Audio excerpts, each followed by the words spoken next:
going to work on the G major scale using open position and second position. Now, one of the reasons that we spend so much time working with the key of G major when starting out is because it gives us a really good use of all 6 strings on our guitar. We have a really big chord, which starting out is a little bit tricky to play, but in time it does get a little bit easier. But it uses all of the strings, all 6 of them. We have our bass and our treble, low notes, high notes. And we get these chords that we can play with. We get a very familiar looking chord, and if we're using a capo, we get to use this chord a lot. But if we're not using a capo, we get a bar chord. We can think of this kind of like the open E major chord shape, where everything is just moved up 3 frets. And this chord goes very well with that scale from second position. So let's take a look at both of those shapes, and then we'll see about how we can put them together. Starting with the G major scale in open position, we have our ring finger on the 3rd fret of the low E string. We have, the next time we see a G, we have an open string. It's our 3rd string. And then we go up to the 3rd fret on the high E string. So we're going across 2 whole octaves. And we have our fixed position, we have open position right here.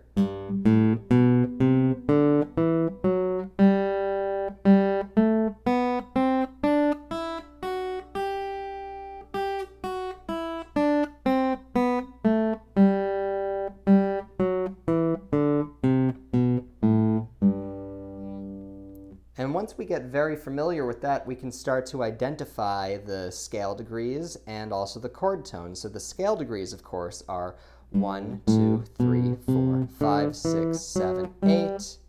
1, 2, 3, 4, 5, 6, 7, 8. 8, 7, 6, 5, 4, 3, 2, 1. 7, 6, 5, 4, 3, 2, 1.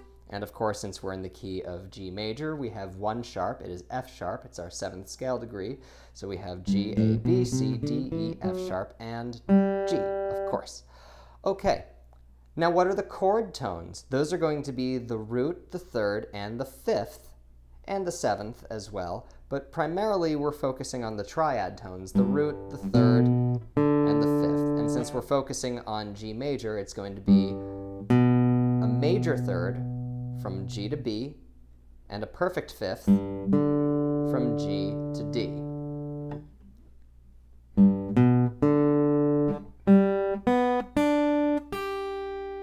Root 3, 5, root 3, 5, root.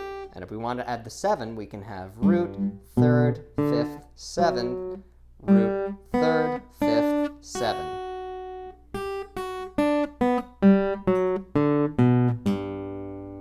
So now let's do the same thing using second position. We start with our middle finger on the 3rd fret. Here's our G. Here's the next G up an octave, and then the next one on top of that. So we go like this.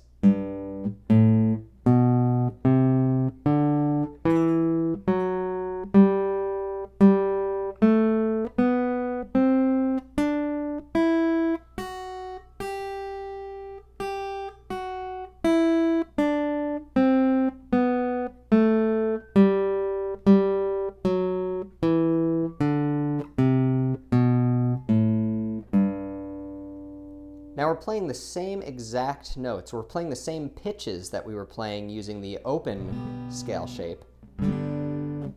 We're just using a different inversion of those notes, but it's all the same. G, A, B, C, D, E, F sharp, G, G, A, B, C, D, E, F sharp, G, 8, 7, 6, 5, 4, 3, 2, 1, 8, 7, 6, 5, 4, 3, 2, 1. The difference is that we had this open chord, and now we have a bar chord if we want to use this shape and find a chord that can represent this scale shape. It's actually the same as using this E major chord, but everything is moved up 3 frets. So we have our root, our 5th, our octave, our 3rd, our 5th, and the octave. And we can do the same thing to find our triad tones and our chord tones using this shape in second position. 1, 2, 3, 4, 5, 6, 7, 8. 1, 2, 3, 4, 5, 6, 7, 8. And the the triad tones, root, third, fifth, root, third, fifth, octave. Or we can go 1, 3, 5, 7, 1, 3, 5, 7.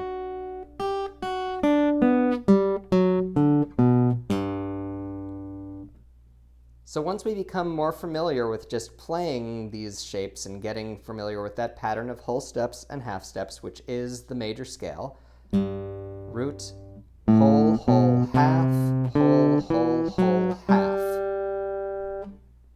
Root, whole, whole, half, whole, whole, whole, half.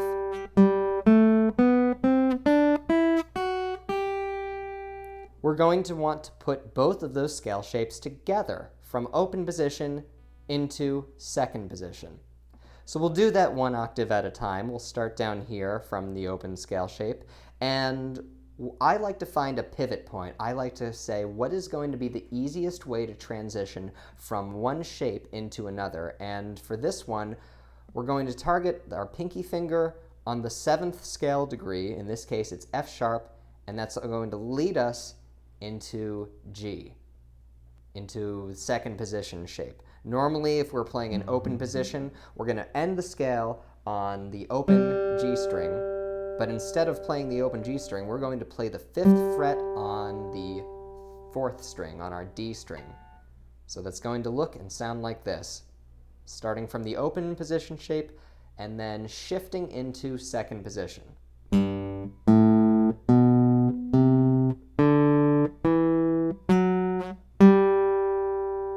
Descending.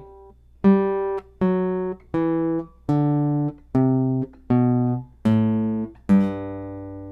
can see that we easily find our way into second position.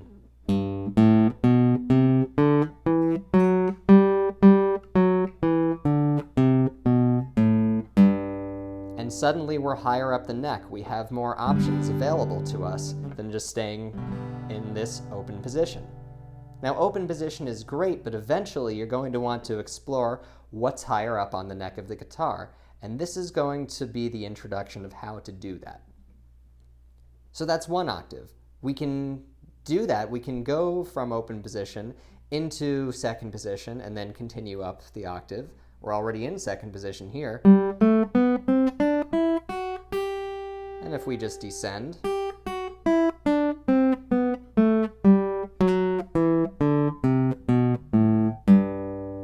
forget, try to make the easiest shift that you can. What's going to be the least amount of effort to go from one position to another? In this case, I find that it's easy to shift the pinky from the 7th and 8th scale degree from one scale shape to another.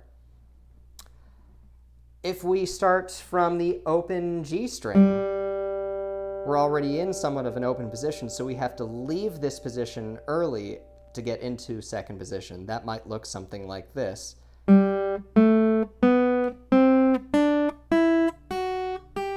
again, I used my pinky as the pivot point, going from this note, B, which I would normally play on the open string, but this time I'm playing it with my pinky, and I'm able to go G, A, B, C, D, E, F sharp, G, from open position into second position.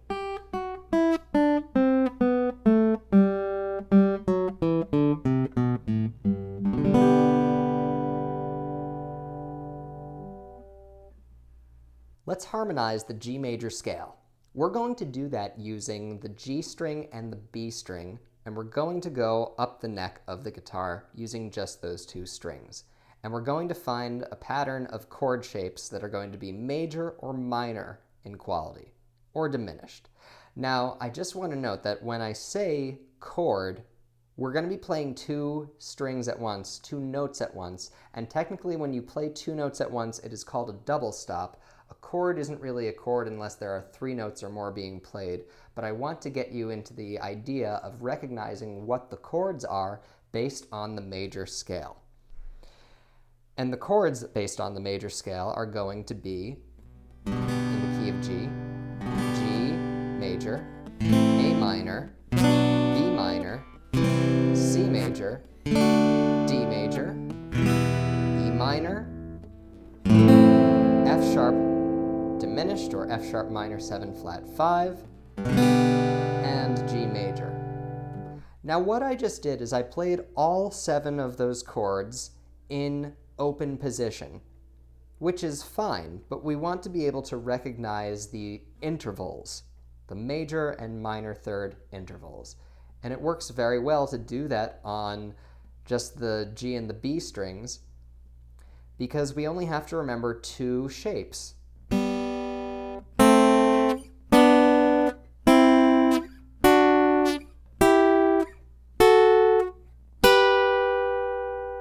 That's it. I just played the same chords that I did using the open chords, but I played them on just these 2 strings moving up the neck of the guitar. So what I did was I played G major, A minor, B minor, C major, D major, E minor, F sharp diminished, G major. Using these 2 strings, when we play on the same fret, that is a major third interval. Right now I'm playing a C major chord. My middle finger is playing C, and my ring finger is playing E. It is a major third above C. But if I was to play the other shape, and if I kept my middle finger on C, and now I have my index finger on the 4th fret, just below that, just 1 fret below, we have a minor third interval. This gives us our minor chord. Major interval, minor interval. So that's why we have just those 2 shapes.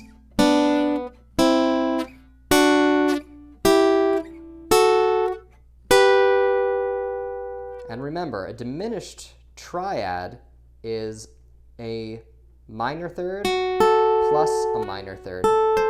So if we were to continue up onto the next string, this is where that other minor third interval would be. But if we're just focusing on the root and the third, it's just a minor third interval. Similar to the A minor shape, the B minor shape, and the E minor shape.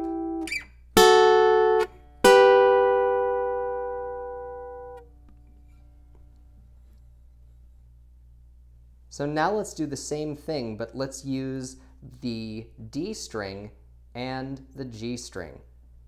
Because the 2 strings are now a 4th apart, we have to change the shapes slightly. This suddenly becomes our major interval, our major third interval, and this would be a minor third interval. So right now I'm playing a G major third. Here's G and here's B. And this would be a minor third, G and B flat. So if we're to do the same thing and play up the major scale, harmonizing the major scale, we have G, A minor, B minor, C major, D major, E minor, F sharp diminished, G major.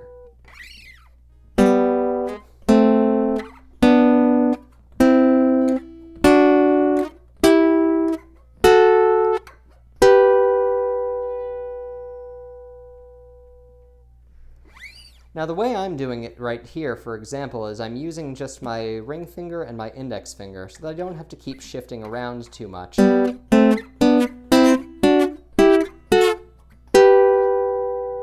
But as we get higher up, it becomes a little bit more unwieldy and my fingers do get a little bit scrunched together. So it may be helpful to play with your middle finger on the lower note if you have a major third.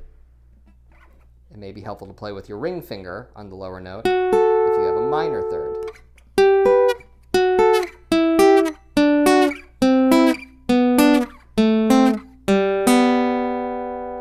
So remember, we're just basing this scale pattern off of the major scale. Here's our G that we're using as our example. whole step, whole step, half step, whole step, whole step, whole step, half step.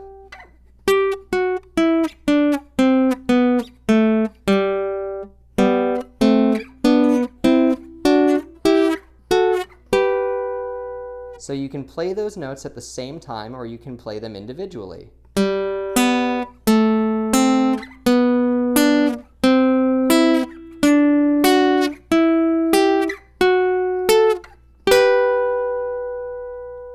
Same thing using the open G string and B string.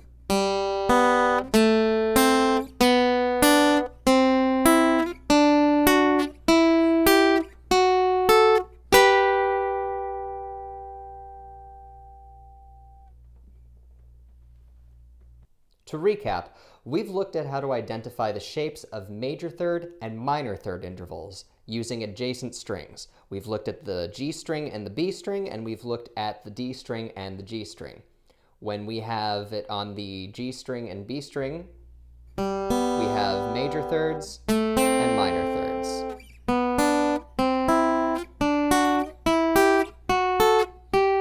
And we've looked at a pattern based off of the G major scale. But if we take that same shape, we can use it in other keys. We can use those same shapes for the key of A major. Here's A and C sharp.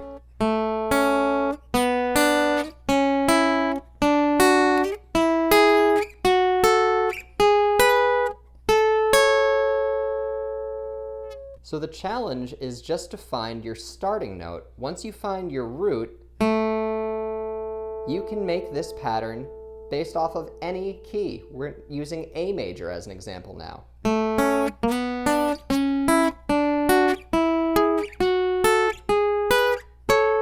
Same shapes that we've been using this whole time.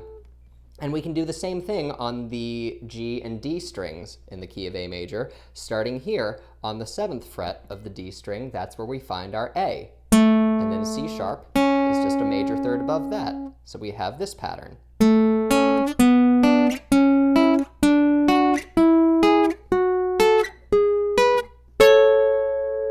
Now it's easier for me to play some of those higher notes because my guitar has this cutaway right here, but remember, once we get up to the 12th fret, everything starts over. So even if we're starting here with our root and our third, once we get up too high and if it's a little bit uncomfortable to play up the neck, we can come back down to the open string and practice that pattern as well.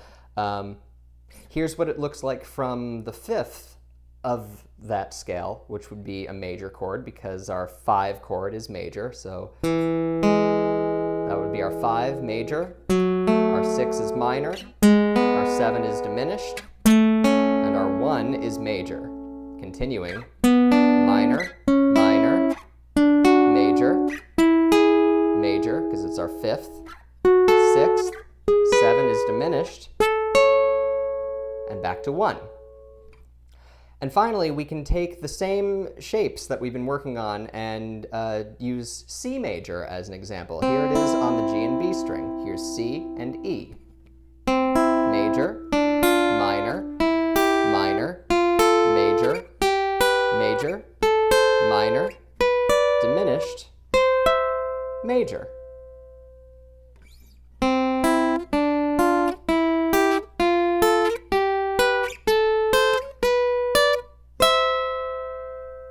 Or we can take that same pattern and start it here down on the 3rd fret of the A string and the 2nd fret of the D string.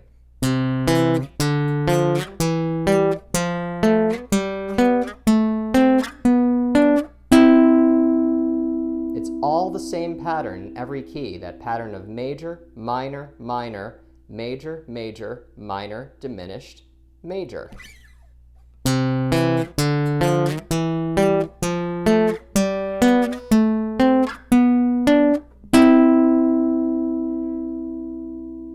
So practice these intervals, practice these scales, and practice them in different keys. Not just these 3, but in all of the keys. And that will help you to get a better perspective of how the chords and how the patterns all work together.